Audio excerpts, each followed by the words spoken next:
In this tutorial, I'm going to show you how you can create custom wipe transitions inside Adobe After Effects. Different transitions that kind of look like this, where you can use them to transition from one clip to another inside your timeline.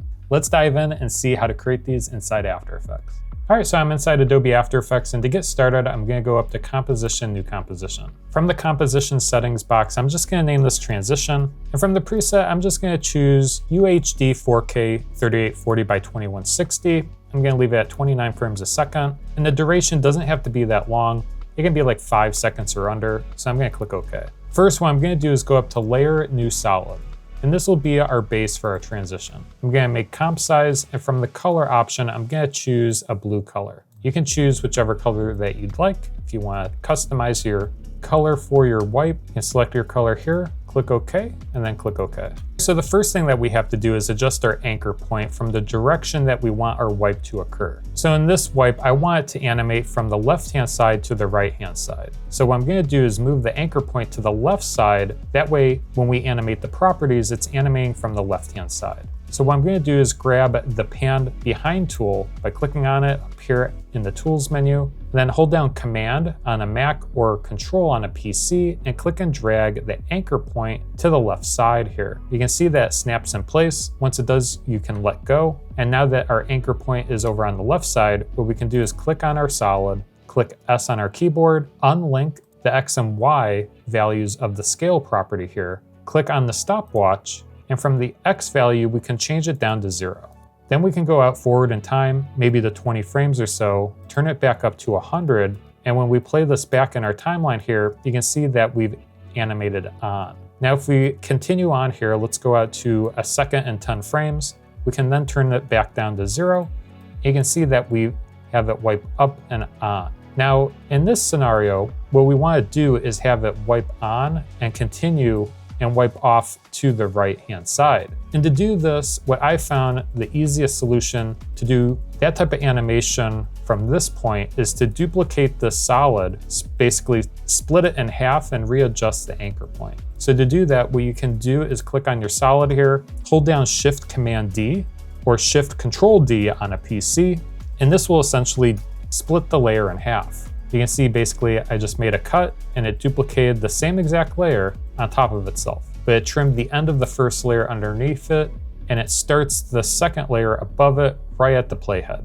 If you see here, if I click S on my keyboard, you can see the scale properties are still animated the same exact way on both of these layers. This is the equivalent of just duplicating and trimming both of these layers essentially, so that the first layer ends here and the second layer starts here. But what we can do with your playhead directly at the beginning of the second layer here, we can once again grab the Pan Behind tool, hold down Command, and just simply click and drag to the other side. So we move our anchor point to the right-hand side where we want it to animate off. And now when we click and play this back, you can see that it animates from left to right. Now this looks pretty good, but we can add some ease to it. So we can select our keyframes, maybe add some easy ease into the end keyframes and some easy ease out from the beginning keyframes. We can even go into the graph editor and select one of our properties here and manipulate the curves of both of these. That way it kind of has more of a curve to the animation. So once you have something that looks like that, from here, let's say if you want to add several colors to your wipe, what you can do is select these two layers and duplicate them by selecting them and holding down Command D on your keyboard, or you can go Control D if you're on a PC. Once you do that, I like clicking and dragging them up. That way they're above your original transitions here. And with both of these selected, grab your selection tool and click and drag to offset them by 10 frames. You can see that I just offset them here. And from here, what you can do is change the color of them. You can do this a few different ways. I think the easiest way to do this is just by going up to Effect, Generate Fill. This will add the fill effect to the solid, and you can change the color. I'm going to eyedrop the blue color, but then click on the color and just change it to a different shade. Then I'm just going to copy this effect by hitting Command C or Control C on a PC, going out to my second layer here and hitting Command V. So now we have something that looks like this. Now you can see that we have a gap in the center, and that's based on the animation. What we can do is bring it back here, maybe to 5, select these layers and just bring it back here. So it really depends how quick your animation is when you set up the graph here. If you did want to make changes to that, you can always go back into the graph editor, select your scale, and just bring this back in a little bit so it's a little bit slower of an animation.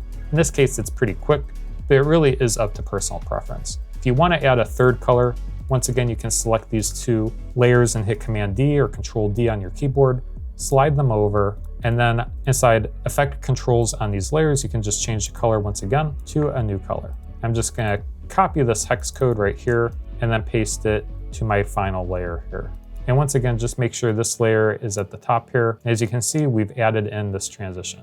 Now, one cool trick I did want to point out, let's say if you want this transition to go the other direction, maybe from right to left, you can actually do this quite easily by using an adjustment layer. So if you go to Layer, New Adjustment Layer, you can then add the transform property to it. So if we go over to the Effects and Presets panel and we type in transform, under distort, we can click and drag this to our adjustment layer. You can easily change the direction by clicking on the rotation value, and let's say just change it to 180 degrees. You can see that it actually goes in the other direction. You can actually do this in any direction that you wish, like 45 degrees. It's just that you might have to fill in each side, and in that case, you would just have to scale up. So you can click and drag the scale here to just scale your edges. You can see that we've added in a side transition from the corners, essentially. So that's how you can do it that way. If you don't like the way it looks, you can fine tune how the animation occurs as it's being stretched or being scaled here on the adjustment layer. But that's an easy way that you can create pretty dynamic looking full wipe color transitions inside Adobe After Effects. Now, I did want to mention that if you are in Premiere Pro as a video editor and you want to use these transitions in your project, I did create some MoGRT files that you can download and use in your own projects. You can sign up today using the link down below to sign up to my Patreon page. It really helps support the channel, and there's several assets on there that you can use inside your video editing projects. So be sure to check it out, link down in the video description below. But otherwise, that does it for this video. We'll see you guys in the next one. Take care.